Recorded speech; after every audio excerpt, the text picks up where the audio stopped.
1975 ಥೈಲ್ಯಾಂಡ್ನ ಬ್ಯಾಂಕಾಕ್ನಲ್ಲಿ ಆಗ ಪ್ರತಿದಿನ ನೂರಾರು ಜನ ಟೂರಿಸ್ಟ್ಗಳು ಬರ್ತಾ ಇರ್ತಾರೆ. ಆ್ಯಂಡ್ ಅದೇ ಟೈಮಲ್ಲಿ ವಿಚಿತ್ರ ಘಟನೆಗಳು ನಡೆಯೋದಕ್ಕೆ ಶುರು ಆಗುತ್ತೆ. ಒಬ್ಬ ಪ್ರವಾಸಿಗ ಕಾಣೆ ಆಗ್ತಾ ಇದ್ದ. ಆ್ಯಂಡ್ ಅವನು ಕಾಣೆಯಾಗಿ ಸ್ವಲ್ಪ ದಿನದಲ್ಲ ಇನ್ನೊಬ್ಬ ಪ್ರವಾಸಿಗ ಮತ್ತೆ ಕಾಣೆ ಆಗ್ತಿದ್ದ. ಆ್ಯಂಡ್ ಇವರು ಟೂರಿಸ್ಟ್ಗಳಾಗಿರೋದ್ರಿಂದ ಕಾಣೆ ಆದಾಗಲೆಲ್ಲ ಬಹುಶಃ ಇವರು ಬೇರೆ ದೇಶಕ್ಕೆ ಹೋಗಿರ್ಬೋದು ಅಂತೇಳಿ ಪೊಲೀಸರು ಅಂದ್ಕೊತಾ ಇರ್ತಾರೆ.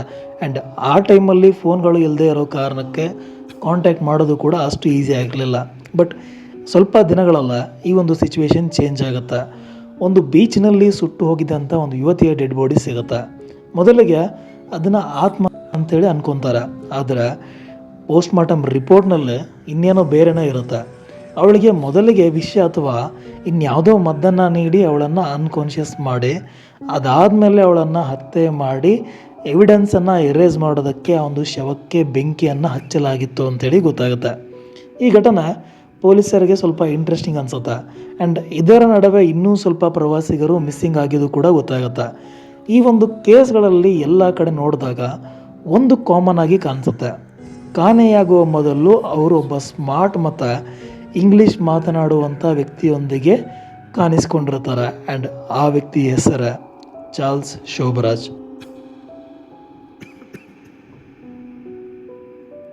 ಚಾರ್ಲ್ಸ್ ಒಬ್ಬ ಸಾಮಾನ್ಯ ಅಪರಾಧಿ ಅಲ್ಲ. ಅವನಿಗೆ ಒಬ್ಬ ವ್ಯಕ್ತಿಯನ್ನು ಹತ್ಯೆ ಮಾಡೋದಕ್ಕೆ ಗನ್ ಬೇಕಾಗಿರಲಿಲ್ಲ, ಚಾಕು ಬೇಕಾಗಿರಲಿಲ್ಲ. ಅವನ ದೊಡ್ಡ ಆಯುಧನೇ ಅವನ ಮಾತು. ಮೊದಲ ಭೇಟಿ ಆದ ಸ್ವಲ್ಪ ಟೈಮಲ್ಲ ಮುಂದೆ ಇದ್ದಂಥ ವ್ಯಕ್ತಿಯ ನಂಬಿಕೆಯನ್ನು ಆತ ಗೆಲ್ತಾ ಇರ್ತಾನೆ. ನಾನು ಇಲ್ಲೇ ಅವನ, ನನಗೆ ಒಳ್ಳೆ ಹೋಟೆಲ್ಗಳು ಗೊತ್ತು, ನಿಮಗೆ ಸಹಾಯ ಬೇಕಿದ್ರೆ ಕೇಳಿ, ನಾನು ನಿಮಗೆ ಸಹಾಯ ಮಾಡ್ತೀನಿ ಅಂಥೇಳಿ ಈ ರೀತಿಯಾಗಿ ಅವನು ಕಾನ್ವರ್ಸೇಷನ್ನ ಸ್ಟಾರ್ಟ್ ಮಾಡ್ತಿರ್ತಾನೆ. ಆ್ಯಂಡ್ ಆಬ್ವಿಯಸ್ಲಿ ಪ್ರವಾಸಿಗರಿಗೆ ಯಾವುದೋ ಗೊತ್ತೇ ಇಲ್ಲದಿರೋಂಥ ದೇಶಕ್ಕೆ ಹೋದಾಗ ಅಲ್ಲಿ ಯಾರಾದರೂ ಇವರನ್ನು ಮಾತಾಡಿಸಿದ್ರೆ ಸಾಕು, ಯಾರಾದರೂ ಹೆಲ್ಪ್ ಮಾಡಿದ್ರೆ ಸಾಕು ಅಂತ ಕಾಯ್ತಾ ಇರ್ತಾರೆ. ಆ್ಯಂಡ್ ಅಂಥವ್ರಿಗೆ ಈ ವ್ಯಕ್ತಿ ದೇವ್ರ ಥರ ಕಾಣ್ತಾ ಇರ್ತಾನೆ. ಯಾಕಂದರೆ ಇವನು ಮಾತಾಡೋ ರೀತಿ ಕೂಡ ಅಷ್ಟು ಸಾಫ್ಟಾಗಿ ಮಾತಾಡ್ತಾ ಇರ್ತಾನೆ. ಆದರೆ ಅವ್ರಿಗೆಲ್ಲ ಗೊತ್ತೇ ಇರಲಿಲ್ಲ ಅವರು ಸಾವಿನ ಬಲೆಗೆ ಹೋಗ್ತಾ ಇದ್ದಾರೆ ಅಂಥೇಳಿ. ಆ್ಯಂಡ್ ಒಂದು ದಿನ ಇಬ್ಬರು ಯುರೋಪಿಯನ್ ಪ್ರವಾಸಿಗರು ಅವನಿಗೆ ಕಾಂಟ್ಯಾಕ್ಟ್ ಮಾಡ್ತಾರೆ. ಅಂದರೆ ಹೇಗೋ ಒಂದು ರಸ್ತೆಯಲ್ಲಿ ಅಥವಾ ಎಲ್ಲೋ ಒಂದು ಕಡೆ ಪರಿಚಯ ಆಗುತ್ತೆ.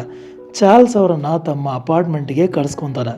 ಅಲ್ಲಿ ಅವರಿಗೆ ಊಟ, ನೀರು ಮತ್ತು ಸ್ವಲ್ಪ ಮಾತುಕತೆ ಎಲ್ಲವೂ ನಾರ್ಮಲ್ ಆಗಿ ನಡೀತಾ ಇರುತ್ತೆ. ಆದರೆ ಆ ಆಹಾರದಲ್ಲಿ ನಿದ್ದೆ ಮಾತ್ರ ಬೆರೆಸಲಾಗಿರುತ್ತೆ. ಸ್ವಲ್ಪ ಟೈಮ್ ಆಗ್ತಾ ಇದ್ದಂಗೆ ಅವ್ರಿಗೆ ತಲೆ ಸುತ್ತೋದಕ್ಕೆ ಶುರು ಆಗುತ್ತೆ ಆ್ಯಂಡ್ ನಿದ್ದೆ ಬರೋದಕ್ಕೆ ಶುರು ಆಗುತ್ತೆ. ಚಾರ್ಲ್ಸ್ ಇಲ್ಲಿ ಅವ್ರಿಗೇನೋ ಫುಡ್ ಪಾಯ್ಸನಿಂಗ್ ಆಗಿರ್ಬೋದು ಅಥವಾ ಇನ್ನೇನೋ ಆಗಿರ್ಬೋದು ಅಂಥೇಳಿ ನಿಮಗೆ ಒಂದು ಔಷಧಿನ ಕೊಡ್ತೀನಿ ಅಂಥೇಳಿ ಅವ್ರಿಗೆ ಹೇಳ್ತಾನೆ. ಆ್ಯಂಡ್ ಅವರು ಕೂಡ ಚಾರ್ಲ್ಸನ್ನು ನಂಬ್ತಾರೆ. ಆ್ಯಂಡ್ ಅವರು ಅವನನ್ನು ನಂಬಿದ್ದೇ ಒಂದು ದೊಡ್ಡ ತಪ್ಪಾಗುತ್ತೆ. ಅವನು ಕೊಟ್ಟಂಥ ಔಷಧಿನ ತೊಗೊಂಡ ತಕ್ಷಣ ಅವರು ಕಂಪ್ಲೀಟಾಗಿ ಪ್ರಜ್ಞೆನ ಕಳ್ಕೊಳ್ತಾರೆ. ಆ್ಯಂಡ್ ಅವರ ಪಾಸ್ಪೋರ್ಟ್, ಅವರ ದುಡ್ಡು, ಅವರ ಕ್ಯಾಮ್ರಾ, ಅವರ ಮೈ ಮೇಲಿದ್ದಂಥ ಆಭರಣಗಳ ಎಲ್ಲವನ್ನು ಕದ್ದು ಚಾರ್ಲ್ಸ್ ಅಲ್ಲಿಂದ ತಪ್ಪಿಸ್ಕೊಂಡು ಹೋಗ್ತಾನೆ. ಚಾರ್ಲ್ಸ್ ಇದೆಲ್ಲವನ್ನು ಒಬ್ಬನೇ ಮಾಡ್ತಾ ಇರಲಿಲ್ಲ. ಅವನ ಜೊತೆ ಅವನ ಲವರ್ ಮೇರಿ ಆ್ಯಂಡ್ರೆ ಲೆಕ್ಲರ್ಕ್ ಅನ್ನೋಳು ಕೂಡ ಇರ್ತಾಳೆ. ಅವಳು ಹೊರಗಿನವ್ರಿಗೆ ಅತ್ಯಂತ ಸಾಫ್ಟಾಗಿ, ಜೆನ್ಯೂನ್ ಆಗಿ, ಒಳ್ಳೆ ವ್ಯಕ್ತಿ ಥರ ಕಾಣಿಸ್ತಿರ್ತಾಳೆ. ಸೊ ಇದೇ ಒಂದು ಕಾರಣಕ್ಕೆ ಇವರಿಬ್ಬರ ಮೇಲೆ ಯಾವುದೇ ಪ್ರವಾಸಿಗರಿಗೂ ಕೂಡ ಇಲ್ಲಿವರೆಗೂ ಡೌಟ್ ಬಂದಿರಲ್ಲ. ಮೊದಲಿಗೆ 1 ಕೊಲೆ, ಆಮೇಲೆ 2, ಆಮೇಲೆ 3, ಹೀಗೆ ಈ ಒಂದು ಸಂಖ್ಯೆ ನಿಧಾನವಾಗಿ ಹೆಚ್ಚುತ್ತಲೇ ಹೋಗುತ್ತೆ. ಆ್ಯಂಡ್ ಪೊಲೀಸರಿಗೆ ಒಂದು ಪ್ರಾಬ್ಲಮ್ ಇರುತ್ತೆ. ಪ್ರತಿ ಬಲಿಯಾದವರು ಕೂಡ ಅವರು ಬೇರೆ ಬೇರೆ ದೇಶದವರು ಆಗಿರ್ತಾರೆ. ಆ್ಯಂಡ್ ಅಪರಾಧ ನಡೆದಂಥ ದೇಶ ಕೂಡ ಬೇರೆ ಆಗಿರುತ್ತೆ.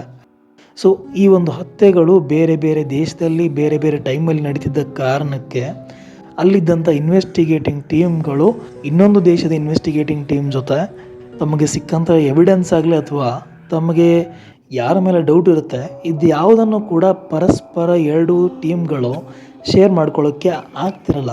ಸೊ ಇದೇ ಚಾರ್ಲ್ಸ್ಗೆ ಒಂದು ದೊಡ್ಡ ಬೆನಿಫಿಟ್ ಆಗಿರುತ್ತೆ. ಒಂದು ದೇಶದಲ್ಲಿ ಅಪರಾಧ ಮಾಡಿ ಇನ್ನೊಂದು ದೇಶಕ್ಕೆ ಎಸ್ಕೇಪ್ ಆಗ್ತಿದ್ದ. ಆ್ಯಂಡ್ ಅಲ್ಲಿ ಇನ್ನೊಂದು ಹೊಸ ಹೆಸರಿನಲ್ಲಿ ಜೀವನವನ್ನು ಶುರು ಮಾಡ್ತಿದ್ದ. ಆ್ಯಂಡ್ ಚಾರ್ಲ್ಸ್ ಇನ್ನೊಂದು ವಿಚಿತ್ರ ಕೆಲಸವನ್ನು ಮಾಡ್ತಿರ್ತಾನೆ. ತಾನು ಯಾರನ್ನೆಲ್ಲ ಸಾಯಿಸಿರ್ತಾನೆ ಅವರ ಪಾಸ್ಪೋರ್ಟನ್ನು ಬಳಸಿ ಅದೇ ಹೆಸರಲ್ಲಿ ಆತ ಟ್ರಾವೆಲ್ ಮಾಡ್ತಾ ಇರ್ತಾನೆ. ಆ ಪಾಸ್ಪೋರ್ಟಲ್ಲಿ ಯಾವ ರೀತಿ ಅವರ ಹೇರ್ ಸ್ಟೈಲ್ ಇರುತ್ತೆ ಆ ರೀತಿಯಾಗಿ ಹೇರ್ ಸ್ಟೈಲ್ ಚೇಂಜ್ ಮಾಡೋದು ಅಥವಾ ಗಡ್ಡ ಚೇಂಜ್ ಮಾಡೋದು, ಗಡ್ಡ ಬೋಳಿಸೋದು, ಮೀಸೆ ಬಿಡೋದು, ಮೀಸೆ ಬೋಳಿಸೋದು, ಸ್ಪೆಕ್ಟ್ಸ್ ಹಾಕೊಳ್ಳೋದು, ಇದೆಲ್ಲವನ್ನು ಕೂಡ ಮಾಡ್ತಾ ಇರ್ತಾನೆ. ಆ್ಯಂಡ್ ಒಮ್ಮೆ ಇವನನ್ನು ನೋಡಿದ್ರೆ ಇನ್ನೊಂದು ದೇಶದಲ್ಲಿ ಈತ ಸಿಕ್ಕಾಗ ಇವನೇ ಚಾರ್ಲ್ಸ್ ಅಂತ ಹೇಳೋದಕ್ಕೆ ಕಷ್ಟ ಆಗ್ತಿತ್ತು. ಇದೇ ಕಾರಣಕ್ಕೆ ಪೊಲೀಸರು ಅವನಿಗೆ ಒಂದು ಹೆಸರನ್ನ ಇಡ್ತಾರೆ, ಅದೇ ದಿ ಸರ್ಪಂಟ್. ಅಂದ್ರೆ ಹಾವಿನಂತೆ ಯಾವುದೇ ಸೌಂಡ್ ಇಲ್ಲದೆ ಹೋಗಿ ಸದ್ದಿಲ್ಲದೆ ದಾಳಿ ಮಾಡಿ ಆ್ಯಂಡ್ ಯಾರಿಗೂ ಕಾಣ್ದಂಗೆನೆ ಮಾಯ ಆಗೋದು. ಆದರೆ ಎಷ್ಟೇ ದೊಡ್ಡ ಅಪರಾಧಿ ಆದರೂ ಕೂಡ ಒಂದು ಸಣ್ಣ ತಪ್ಪು ಸಾಕು. ಆ್ಯಂಡ್ ಚಾರ್ಲ್ಸ್ ಜೀವನದಲ್ಲೂ ಕೂಡ ಇಂಥ ಒಂದು ಸಣ್ಣ ತಪ್ಪು ಆಗಲು ಜಾಸ್ತಿ ಟೈಮ್ ತಗೊಳ್ಳಿಲ್ಲ. 1976 ಜುಲೈ, ದೆಹಲಿಯಲ್ಲೇ ಫ್ರಾನ್ಸಿಂದ ಒಂದು ಸ್ಟೂಡೆಂಟ್ಸ್ ಗುಂಪು ಬಂದಿರುತ್ತೆ ಆ್ಯಂಡ್ ಅವರು ದೆಹಲಿಯಲ್ಲಿ ಒಂದು ರೂಮ್ ಮಾಡ್ಕೊಂಡಿರ್ತಾರೆ. ಚಾರ್ಲ್ಸ್ ಅವರೊಂದಿಗೆ ಫಸ್ಟಿಗೆ ಮಾತಾಡ್ತಾನೆ ಆ್ಯಂಡ್ ಯಾವಾಗಲೂ ಮಾಡೋ ರೀತಿಯೇ ಈ ಸಾರಿ ಕೂಡ ಅವನು ಸಹಾಯ ಮಾಡೋ ಒಂದು ನೆಪದಲ್ಲಿ ಅವ್ರನ್ನ ಮೀಟ್ ಮಾಡ್ತಾನೆ. ದೆಹಲಿ ಒಂದು ದೊಡ್ಡ ಸಿಟಿ, ನಿಮಗೆ ತೊಂದರೆ ಆಗ್ಬೋದು, ನಾನು ನಿಮಗೆ ಸಹಾಯ ಮಾಡ್ತೇನೆ ಅಂಥೇಳಿ ಅವ್ರಿಗೆ ಹೇಳ್ತಾನೆ. ಆ್ಯಂಡ್ ಕೆಲವೇ ಟೈಮಲ್ಲೇ ವಿದ್ಯಾರ್ಥಿಗಳು ಅವನನ್ನು ನಂಬ್ತಾರೆ. ಆ್ಯಂಡ್ ಒಂದು ದಿನ ಚಾರ್ಲ್ಸ್ ಅವರಿಗೆ ಮನೆಗೆ ಕರೆಸಿ ಔಷಧಿಯನ್ನು ನೀಡ್ತಾನೆ ಆ್ಯಂಡ್ ಹೇಳ್ತಾನೆ, ಇದು ಹೊಟ್ಟೆ ನೋವು ಮತ್ತು ಯಾವುದೇ ಇನ್ಫೆಕ್ಷನ್ ಆಗದೇ ಇರೋ ರೀತಿ ಅಂತ ನೋಡ್ಕೊಳ್ಳುವಂಥ ಒಂದು ಔಷಧಿ. ಬಟ್ ಅದು ಆ ರೀತಿಯ ಔಷಧಿ ಆಗಿರಲಿಲ್ಲ, ಅದು ಒಂದು ನಿದ್ದೆ ಬರೋವಂಥ ಒಂದು ಔಷಧಿ ಆಗಿರುತ್ತೆ. ಆ್ಯಂಡ್ ಚಾರ್ಲ್ಸ್ ಕ್ಯಾಲ್ಕುಲೇಷನ್ ಪ್ರಕಾರ ಸ್ವಲ್ಪ ಟೈಮಲ್ಲ ಎಲ್ಲರೂ ಕೂಡ ಪ್ರಜ್ಞೆಯನ್ನು ಕಳ್ಕೊಳ್ಬೇಕಿತ್ತು. ಆದರೆ ಈ ಸಾರಿ ಆ ರೀತಿ ಆಗಲ್ಲ. ಕೆಲವರಿಗೆ ಮದ್ದಿನ ಪರಿಣಾಮ ಬಂದರೂ ಕೂಡ ಸಂಪೂರ್ಣವಾಗಿ ಅವರು ತಮ್ಮ ಕಾನ್ಷಿಯಸ್ಸನ್ನು ಕಳ್ಕೊಳ್ಳಲ್ಲ. ಆ್ಯಂಡ್ ಇಲ್ಲಿ ಅವರಿಗೆ ಡೌಟ್ ಬರೋದಕ್ಕೆ ಶುರು ಆಗುತ್ತೆ ಚಾರ್ಲ್ಸ್ ಮೇಲೆ. ಇಲ್ಲಿ ಏನೋ ತಪ್ಪಾಗಿದೆ ಅಂತ ಗೊತ್ತಾದ ತಕ್ಷಣ ಅವರು ಅದೇ ಹೋಟೆಲ್ನಲ್ಲಿ ಇದ್ದಂಥ ಒಬ್ಬ ಸಿಬ್ಬಂದಿಗೆ ಇನ್ಫಾರ್ಮ್ ಮಾಡ್ತಾರೆ. ಆ್ಯಂಡ್ ಆ ಸಿಬ್ಬಂದಿ ಹೋಗಿ ಪೊಲೀಸರಿಗೆ ಇನ್ಫಾರ್ಮೇಷನ್ನ ಕೊಡ್ತಾನೆ. ಆ್ಯಂಡ್ ಚಾರ್ಲ್ಸ್ ಇನ್ನೇನು ಎಸ್ಕೇಪ್ ಆಗಬೇಕು ಅನ್ನೋ ಅಷ್ಟರಲ್ಲ ಪೊಲೀಸರು ಅಲ್ಲಿಗೆ ಬಂದು ಚಾರ್ಲ್ಸನ್ನು ಅರೆಸ್ಟ್ ಮಾಡ್ತಾರೆ. ಆ್ಯಂಡ್ ಪೊಲೀಸರು ಅವನ ಹತ್ತಿರ ಇದ್ದಂಥ ಸುಮಾರು ಪಾಸ್ಪೋರ್ಟ್ಗಳು, ಫೇಕ್ ಡಾಕ್ಯುಮೆಂಟ್ಸ್ ಆ್ಯಂಡ್ ಡೌಟ್ ಬರೋ ಥರ ಇರುವಂಥ ವಸ್ತುಗಳು ಇವೆಲ್ಲವನ್ನು ತಮ್ಮ ಕಸ್ಟಡಿಗೆ ತಗೊಳ್ತಾರೆ. ಇಲ್ಲಿವರೆಗೆ ಸುಮಾರು ದೇಶದ ಪೊಲೀಸರಿಗೆ ಸಿಗದೇ ಇರುವಂಥ ವ್ಯಕ್ತಿ ಫಾರ್ ದ ಫಸ್ಟ್ ಟೈಮ್ ಭಾರತದ ಪೊಲೀಸರ ಕೈಯಲ್ಲಿ ಅರೆಸ್ಟ್ ಆಗ್ತಾನೆ. ಆ್ಯಂಡ್ ಇಂಟ್ರೋಗೇಷನ್ ಶುರು ಆಗುತ್ತೆ. ಪೊಲೀಸರು ಬೇರೆ ಬೇರೆ ದೇಶಗಳ ಕೇಸ್ ಡೀಟೇಲ್ಸನ್ನು ಕೂಡ ಚೆಕ್ ಮಾಡೋದಕ್ಕೆ ಶುರು ಮಾಡ್ತಾರೆ. ಬಟ್ ಆ ಒಂದು ಟೈಮಲ್ಲಿ ಇಂಟರ್ನ್ಯಾಷನಲ್ ಇನ್ವೆಸ್ಟಿಗೇಷನ್ ಅಷ್ಟು ಈಸಿ ಆಗಿರಲಿಲ್ಲ. ಸೊ ಈ ಕಾರಣಕ್ಕೆ ತುಂಬ ಪ್ರಕರಣಗಳು, ತುಂಬ ಕೊಲೆ ಕೇಸ್ಗಳು ಅದೇ ಟೈಮ್ಗೆ ಇಮಿಡಿಯೇಟ್ ಆಗಿ ಇವನೇ ಅಪರಾಧಿ ಅಂತೇಳಿ ಸಾಬೀತುಪಡಿಸೋದಕ್ಕೆ ಸಾಧ್ಯ ಆಗಲ್ಲ. ಆದರೂ ಇಂಡಿಯಾದಲ್ಲಿ ಏನೆಲ್ಲ ಅಪರಾಧಗಳನ್ನು ಮಾಡಿರ್ತಾನೆ ಆ ಒಂದು ಅಪರಾಧಗಳಿಗೆ ಅವನಿಗೆ ಶಿಕ್ಷೆನ ಕೊಡ್ತಾರೆ. ಆ್ಯಂಡ್ ಅವನನ್ನು ದೆಹಲಿಯ ತಿಹಾರ್ ಜೈಲಿಗೆ ಕಳಿಸ್ತಾರೆ. ಸುಮಾರು ಜನ ಅನ್ಕೊತಾರೆ ಇಲ್ಲಿಗೆ ಚಾರ್ಲ್ಸ್ ಕತೆ ಮುಗೀತು, ಇನ್ನು ಆರಾಮಾಗಿ ಇರ್ಬೋದು ಅಂತೇಳಿ. ಬಟ್ ಚಾರ್ಲ್ಸ್ ಶೋಭರಾಜನ್ನು ಅವ್ರು ಯಾರೂ ಸರಿಯಾಗಿ ಇನ್ನೂ ಅರ್ಥ ಮಾಡ್ಕೊಂಡಿರಲಿಲ್ಲ.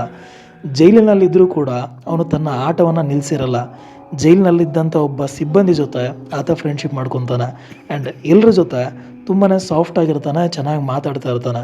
ಆ್ಯಂಡ್ ಒಂದು ಸರಿ ಅವರ ನಂಬಿಕೆಯನ್ನು ಗಳಿಸಿದ ಮೇಲೆ ಹೊರಗಿನಿಂದ ನೋಡಿದವ್ರಿಗೆ ಓಕೆ, ಈಗ ಚಾರ್ಲ್ಸ್ ಶೋಭರಾಜ್ ಸೊ ಕಂಪ್ಲೀಟಾಗಿ ಚೇಂಜ್ ಆಗಿದ್ದಾನೆ ಆ್ಯಂಡ್ ಈಗ ಅವನೊಬ್ಬ ಒಳ್ಳೆ ವ್ಯಕ್ತಿ ಆಗಿದ್ದಾನೆ ಅಂಥೇಳಿ ಅನ್ನಿಸ್ತಾ ಇರುತ್ತೆ. ಬಟ್ ಒಳಗೊಳಗೆನ ಅವನು ನೆಕ್ಸ್ಟ್ ಪ್ಲ್ಯಾನ್ ಎಕ್ಸಿಕ್ಯೂಟ್ ಮಾಡೋಕ್ಕೆ ಪ್ಲ್ಯಾನ್ ಮಾಡ್ತಾ ಇರ್ತಾನೆ. 1986 ಚಾರ್ಲ್ಸ್ ತನ್ನ ಬರ್ಡೇ ದಿನ ಜೈಲಿನಲ್ಲಿರುವಂಥ ಎಲ್ರಿಗೂ ಸ್ವೀಟ್ ಹಂಚೋದಕ್ಕೆ ಪರ್ಮಿಷನ್ನ ತೊಗೊತಾನೆ. ಆ್ಯಂಡ್ ಪರ್ಮಿಷನ್ ಕೂಡ ಸಿಗುತ್ತೆ. ಬಟ್ ಚಾರ್ಲ್ಸ್ ಕೊಟ್ಟಂಥ ಸ್ವೀಟ್ಸನ್ನು ತಿಂದ ಸ್ವಲ್ಪ ಟೈಮಲ್ಲ ಆ ಜೈಲಿನಲ್ಲಿದ್ದಂಥ ಎಲ್ಲ ಸಿಬ್ಬಂದಿಗಳು ಆ್ಯಂಡ್ ಅಪರಾಧಿಗಳು ಎಲ್ಲರೂ ಕೂಡ ಮೂರ್ಛೆ ಹೋಗ್ತಾರೆ. ಯಾಕಂದರೆ ಈ ಸಾರಿ ಕೂಡ ಆತ ಆ ಒಂದು ಸ್ವೀಟ್ನಲ್ಲಿ ಆ ಒಂದು ನಿದ್ದೆ ಬರೋ ಮಾತ್ರೆಯನ್ನು ಅಥವಾ ನಿದ್ದೆ ಬರುವಂಥ ಮೆಡಿಸಿನನ್ನು ಮಿಕ್ಸ್ ಮಾಡಿರ್ತಾನೆ. ಆ್ಯಂಡ್ ಇವರೆಲ್ಲ ಮೂರ್ಛೆ ಹೋಗ್ತಿದ್ದಂಗೆ ಚಾರ್ಲ್ಸ್ ಮತ್ತೆ ಜೈಲಿಂದ ಎಸ್ಕೇಪ್ ಆಗ್ತಾನೆ. ಈ ಒಂದು ನ್ಯೂಸು ಕೇವಲ ಇಂಡಿಯಾದಲ್ಲೇ ಅಷ್ಟೇ ಅಲ್ಲ, ತುಂಬ ದೇಶದಲ್ಲೇ ಸ್ಪ್ರೆಡ್ ಆಗುತ್ತೆ. ಇಷ್ಟೊಂದು ಸೆಕ್ಯೂರಿಟಿ ಇರೋವಂಥ ಭಾರತದ ಮೋಸ್ಟ್ ಸೆಕ್ಯೂರಿಟಿ ಇರೋವಂಥ ಜೈಲು ತಿಹಾರ್ ಜೈಲು. ಆ ಒಂದು ಜೈಲಿಂದ ಈತ ಹೇಗೆ ತಪ್ಪಿಸ್ಕೊಂಡ ಅನ್ನೋ ಒಂದು ಪ್ರಶ್ನೆ ಎಲ್ಲರಿಗೂ ಬರೋದಕ್ಕೆ ಶುರು ಆಗುತ್ತೆ. ಆದರೆ ಅಲ್ಲಿಂದನೇ ಎಸ್ಕೇಪ್ ಆಗಿ ಹೋಗ್ತಾನೆ. ಬಟ್ ಅವನ ಒಂದು ಫ್ರೀಡಮ್ಮು ತುಂಬ ದಿನ ಇರಲಿಲ್ಲ. ಪೊಲೀಸರು ತುಂಬ ದೊಡ್ಡ ಮಟ್ಟದ ಟೀಮನ್ನು ರೆಡಿ ಮಾಡ್ಕೊತಾರೆ ಆ್ಯಂಡ್ ಅವನಿಗೋಸ್ಕರ ಹುಡುಕಾಟ ಶುರು ಮಾಡ್ತಾರೆ. ಆ್ಯಂಡ್ ಸ್ವಲ್ಪ ದಿನಗಳಲ್ಲೇ ಚಾರ್ಲ್ಸ್ ಮತ್ತೆ ಪೊಲೀಸರ ಕೈಗೆ ಸಿಗ್ತಾನೆ ಆ್ಯಂಡ್ ಮತ್ತೆ ಅವನನ್ನು ತಿಹಾರ್ ಜೈಲಿಗೆ ಕಳಿಸ್ತಾರೆ. ಬಟ್ ಈ ಬಾರಿ ಸೆಕ್ಯೂರಿಟಿನ ಇನ್ನೂ ಸ್ವಲ್ಪ ಜಾಸ್ತಿ ಮಾಡ್ತಾರೆ. 1997 ಸುಮಾರು 21 ವರ್ಷಗಳ ಜೈಲು ಶಿಕ್ಷೆಯ ನಂತರ ಚಾರ್ಲ್ಸ್ ಶೋಭರಾಜ್ ಭಾರತದಲ್ಲಿ ಜೈಲಿಂದ ಬಿಡುಗಡೆ ಆಗ್ತಾನೆ. ಆ್ಯಂಡ್ ಅವನ ವಿರುದ್ಧ ಥೈಲ್ಯಾಂಡ್ನಲ್ಲಿ ಕೊಲೆ ಆರೋಪಗಳಿದ್ದರೂ ಕೂಡ ಅವನನ್ನು ಅರೆಸ್ಟ್ ಮಾಡಲ್ಲ. ಯಾಕಂದರೆ ಥೈಲ್ಯಾಂಡು ಮತ್ತು ಫ್ರಾನ್ಸಲ್ಲೆಲ್ಲ ಸ್ಟ್ಯಾಟ್ಯೂಟ್ ಆಫ್ ಲಿಮಿಟೇಷನ್ ಅನ್ನೋ ಒಂದು ರೂಲ್ ಇದೆ. ಸೊ ಈ ರೂಲ್ ಪ್ರಕಾರ ಒಬ್ಬ ವ್ಯಕ್ತಿ ಏನಾದರೂ ಅಪರಾಧ ಮಾಡಿದ್ರೆ ಅವರು ಕೊಟ್ಟಂಥ ಒಂದು ಟೈಮ್ ಒಳಗಡೆ ಆ ವ್ಯಕ್ತಿಯನ್ನು ಅರೆಸ್ಟ್ ಮಾಡಬೇಕು. ಇಲ್ಲ ಅಂದರೆ ಅವನು ಮಾಡಿದಂಥ ಕ್ರೈಮನ್ನು ಎರೇಸ್ ಮಾಡಬೇಕಾಗತ್ತೆ. ಸೊ ಆಲ್ರೆಡಿ ಚಾರ್ಲ್ಸ್ ಇಂಡಿಯಾದಲ್ಲಿ 21 ವರ್ಷಗಳ ಕಾಲ ಜೈಲಲ್ಲಿ ಇರ್ತಾನೆ. ಸೊ ಆ ಕಾರಣಕ್ಕೆ ಅವನು ಬೇರೆ ದೇಶದಲ್ಲಿ ಅಂದ್ರೆ ಫ್ರಾನ್ಸ್ ಮತ್ತು ಥೈಲ್ಯಾಂಡಲ್ಲಿ ಮಾಡಿರುವಂಥ ಕ್ರೈಮ್ಗಳು ಎರೇಸ್ ಮಾಡಿರ್ತಾರೆ. ಸೊ ಇದೇ ಕಾರಣಕ್ಕೆ ಚಾರ್ಲ್ಸ್ ಇಂಡಿಯಾದಲ್ಲಿ ಜೈಲಿಂದ ಆಚೆ ಬಂದ ತಕ್ಷಣ ಅವನು ಫ್ರಾನ್ಸ್ಗೆ ಹೋಗ್ತಾನೆ.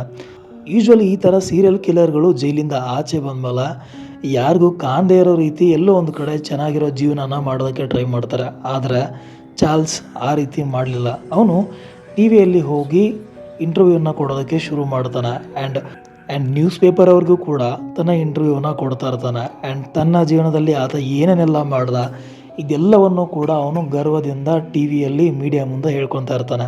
ಇದೆಲ್ಲವನ್ನು ಮಾಡ್ತಾ ಇರೋದ್ರಿಂದ ಅವನಿಗೆ ಒಂದು ರೀತಿಯಲ್ಲಿ ಖುಷಿ ಕೊಡ್ತಾ ಇರುತ್ತೆ. ಆ್ಯಂಡ್ ಇದೇ ಖುಷಿ ಅವನಿಗೆ ಮುಂದೆ ಪ್ರಾಬ್ಲಮ್ ಆಗುತ್ತೆ.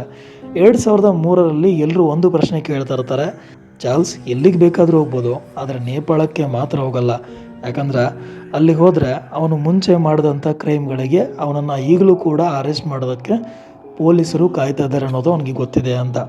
ಆ್ಯಂಡ್ ಎಲ್ಲರೂ ಈ ರೀತಿ ಅಂದ್ಕೊಂಡಿರ್ತಾರೆ. ಆದರೆ ಚಾರ್ಲ್ಸ್ ಯಾರು ಗೆಸ್ ಮಾಡದೇ ಇರೋವಂಥ ಒಂದು ಡಿಸಿಷನನ್ನು ತೊಗೊತಾನೆ. ಅವನು ಕೂಡಲೇ ನೇಪಾಳಕ್ಕೆ ಹೋಗ್ತಾನೆ. ಅವನು ಅಲ್ಲಿ ಯಾಕೆ ಹೋದ, ದುಡ್ಡಿಗೋಸ್ಕರ ಹೋದ್ನ ಅಥವಾ ಎಲ್ಲರೂ ಅಂದ್ಕೊಂಡಿರೋದನ್ನು ಸುಳ್ಳು ಮಾಡೋಕ್ಕೆ ಹೋದ್ನ, ಇದು ಯಾವುದಕ್ಕೂ ಕೂಡ ಇಲ್ಲಿವರೆಗೂ ಆನ್ಸರ್ ಸಿಕ್ಕಿಲ್ಲ. ಬಟ್ ಅವನು ನೇಪಾಳಕ್ಕೆ ಹೋಗ್ತಾನೆ. ಆ್ಯಂಡ್ ಅಲ್ಲಿ ಕಠ್ಮಂಡುನಲ್ಲಿ ಒಂದು ಕ್ಯಾಸಿನೋದಲ್ಲಿ ಚಾರ್ಲ್ಸ್ ಕಾಣಿಸ್ಕೊತಾನೆ. ಆ್ಯಂಡ್ ಅವನನ್ನು ನೋಡಿದ ಕೂಡಲೇ ಸ್ವಲ್ಪ ಜನರಿಗೆ ಡೌಟ್ ಬರುತ್ತೆ, ಇವನು ಚಾರ್ಲ್ಸ್ ಆಗಿರ್ಬೋದು ಅಂಥೇಳಿ. ಆ್ಯಂಡ್ ಕೂಡಲೇ ಪೊಲೀಸರಿಗೆ ಕಾಂಟ್ಯಾಕ್ಟ್ ಮಾಡ್ತಾರೆ. ಆ್ಯಂಡ್ ಪೊಲೀಸರು ಅಲ್ಲಿಗೆ ಬಂದು ಚಾರ್ಲ್ಸನ್ನು ಅರೆಸ್ಟ್ ಮಾಡ್ತಾರೆ. ಆ್ಯಂಡ್ 27 ವರ್ಷಗಳ ಹಿಂದೆ ನಡೆದಂಥ ಕ್ರೈಮ್ ಅಂದರೆ 1975ನಲ್ಲೇ ಅಮೇರಿಕಾದ ಟೂರಿಸ್ಟ್ ಕ್ಯಾನೆಜೋ ಬ್ರೊಂಜಿಕ್ ಆ್ಯಂಡ್ ಕೆನಡಾದ ಟೂರಿಸ್ಟ್ ಲಾರೆಂಟ್ ಕ್ಯಾರಿಯರ್ ಅನ್ನೋರನ್ನ ಹತ್ಯೆ ಮಾಡಿರೋವಂಥ ಕೇಸಲ್ಲಿ ಅವನ ವಿರುದ್ಧ ಎವಿಡೆನ್ಸ್ಗಳು ಸಿಗುತ್ತೆ. ಆ್ಯಂಡ್ ಕೊನೆಗೆ ಕೋರ್ಟ್ ಅವನಿಗೆ ಜೀವಾವಧಿ ಶಿಕ್ಷೆಯನ್ನು ನೀಡುತ್ತೆ. ಆ್ಯಂಡ್ ಇಷ್ಟು ವರ್ಷ ಪೊಲೀಸರನ್ನ ಮರಳು ಮಾಡಿದಂಥ ವ್ಯಕ್ತಿ ಕೊನೆಗೆ ಮತ್ತೆ ಜೈಲಿಂದ ಹೋಗ್ತಾನೆ. ಸುಮಾರು ವರ್ಷಗಳ ಕಾಲ ಆ ನೇಪಾಳದ ಜೈಲಲ್ಲೇ ಇರ್ತಾನೆ. 2022 ಸುಮಾರು 2 ದಶಕಗಳ ಕಾಲ ನೇಪಾಳದ ಜೈಲಿನಲ್ಲಿ ಆತ ಶಿಕ್ಷೆಯನ್ನು ತಗೊಂಡ ಮೇಲೆ ಅವನಿಗೆ ವಯಸ್ಸು ಮತ್ತು ಅವನ ಹೆಲ್ತ್ ಇಶ್ಯೂಸನ್ನು ನೋಡಿ ನೇಪಾಳದ ಸುಪ್ರೀಂ ಕೋರ್ಟ್ ಅವನನ್ನು ಜೈಲಿನಿಂದ ಬಿಡುಗಡೆ ಮಾಡುತ್ತೆ. ಆ್ಯಂಡ್ ಬಿಡುಗಡೆ ಆದ ಕೂಡಲೇ ಅವನನ್ನು ಫ್ರಾನ್ಸ್ಗೆ ಕಳಿಸ್ತಾರೆ. ಆಗ ಅವನ ವಯಸ್ಸು 78 ವರ್ಷ. ಬಟ್ ಒಂದು ಪ್ರಶ್ನೆಗೆ ಇಂದಿಗೂ ಕೂಡ ಕರೆಕ್ಟಾಗಿ ಎಕ್ಸಾಕ್ಟ್ ಉತ್ತರ ಸಿಕ್ಕಿಲ್ಲ. ಚಾರ್ಲ್ಸ್ ಶೋಬರಾಜ್ ಇಲ್ಲಿವರೆಗೂ ಎಷ್ಟು ಜನರನ್ನು ಹತ್ಯೆ ಮಾಡಿದಾನೆ? ಆ್ಯಂಡ್ ಕೋರ್ಟ್ನಲ್ಲಿ ಸಾಬೀತಾದಂಥ ಕೇಸ್ಗಳು ತುಂಬಾ ಕಡಿಮೆ. ಬಟ್ ಸುಮಾರು ಜನ ಇನ್ವೆಸ್ಟಿಗೇಟಿಂಗ್ ಆಫೀಸರ್ ಅವರು 20ಕ್ಕೂ ಹೆಚ್ಚು ಹತ್ಯೆಗಳಲ್ಲಿ ಭಾಗಿಯಾಗಿರ್ಬೋದು ಅಂಥೇಳಿ ಗೆಸ್ ಮಾಡಿದ್ದಾರೆ. ಆದರೂ ಕೂಡ ಇಲ್ಲಿವರೆಗೂ ಎಕ್ಸಾಕ್ಟಾಗಿ ಇಷ್ಟೇ ಜನರನ್ನು ಹತ್ಯೆ ಮಾಡಿದ್ದಾನೆ ಅನ್ನೋದಕ್ಕೆ ಯಾವುದೇ ಕಡೆ ನಿಮಗೆ ರೆಕಾರ್ಡ್ ಸಿಗಲ್ಲ. ಚಾರ್ಲ್ಸ್ ಶೋಬರಾಜ್ ಹತ್ರ ಒಂದು ದೊಡ್ಡ ಗ್ಯಾಂಗ್ ಇರಲಿಲ್ಲ, ಗನ್ ಹಿಡಿದು ಜನರನ್ನು ಹೆದರಿಸಲಿಲ್ಲ. ಅವನ ಅತ್ಯಂತ ಅಪಾಯಕಾರಿ ವೆಪನ ಅವನ ಮಾತು, ಜನರ ನಂಬಿಕೆಯನ್ನು ಗೆಲ್ಲುವಂಥ ಒಂದು ಟ್ಯಾಲೆಂಟು. ಇದಕ್ಕೆ ಅವನನ್ನು ದಿ ಸರ್ಪಂಟ್ ಅಂತೇಳಿ ಕರೀತಾರೆ. ಹೋಪ್ ನಿಮಗೆ ಈ ಒಂದು ವಿಡಿಯೋ ಇಷ್ಟ ಆಗಿದೆ ಅಂತ ಅನ್ಕೊತೀನಿ. ವಿಡಿಯೋ ಇಷ್ಟ ಆಗಿದ್ರೆ ಲೈಕ್ ಮಾಡಿ, ಶೇರ್ ಮಾಡಿ, ಹಾಗೆ ಸಬ್ಸ್ಕ್ರೈಬ್ ಮಾಡಿ.